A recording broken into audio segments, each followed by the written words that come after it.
Merci de choisir Christian chez vous pour vous informer, mesdames, messieurs. Bonjour et bienvenue dans ce Flash Info.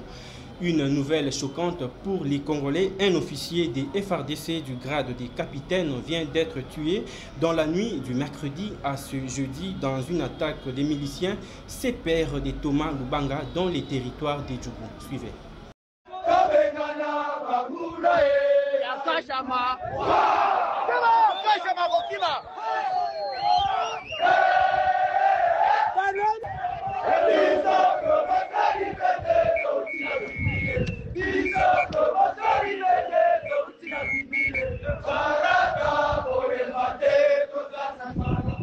La nuit de mercredi à ce jeudi, vers 21 h, des miliciens CPR de Thomas Lubanga ont fait irruption sur une position de l'armée dans la localité de Mabanga en territoire des Djougou, tuant un officier de FARDC du grade de capitaine. Ces ennemis de la population iturienne ont par la suite disparu dans la nature après avoir emporté l'arme de la victime. Cette tragédie inacceptable nous pousse à inviter la hiérarchie militaire de notre province à poursuivre les opérations de ratissage contre les renégats toujours cachés au sein de la population dans les villages avoisinants Mabanga afin de l'éradiquer définitivement.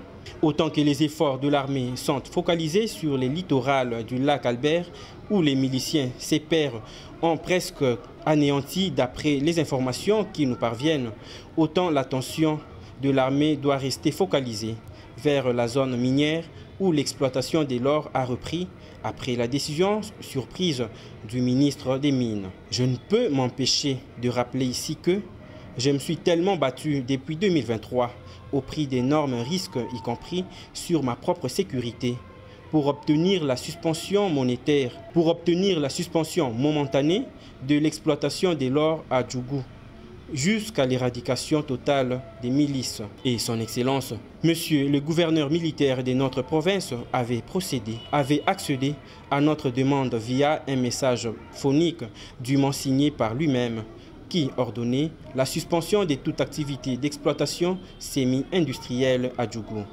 Chose étonnante, sa décision ne durera que quelques semaines, car lors de sa dernière visite à Bunia, le ministre des Mines aurait décidé de la reprise de ses activités minières, sans que nous ayons vu, sauf erreur de ma part, le document par lequel le ministre avait statué.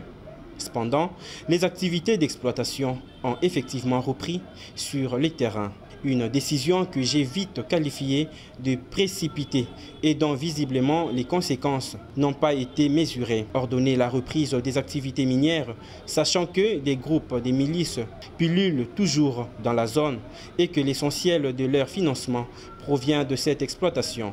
À quoi on s'attend. Voilà qu'aujourd'hui, les miliciens de CPR qui étaient en voie d'être définitivement éradiqués de la zone minière des Djougou, suite aux efforts consentis par nos FARDC, reprennent vie et commencent encore à s'attaquer à nos forces loyalistes jusqu'à tuer un officier du rang de capitaine.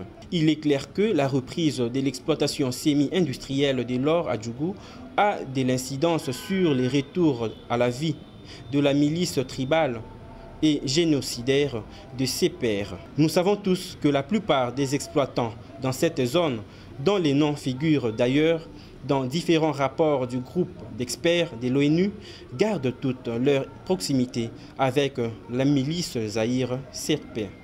Sans avoir examiné à fond la question et envisagé des mesures d'encadrement efficaces, les gens se sont précipités de manière suspecte à autoriser la reprise de l'exploitation minière dans cette zone de Mabanga, Dala, Mbidjo, Pluto, Iga, Barrière, Lopa, Nizi, etc.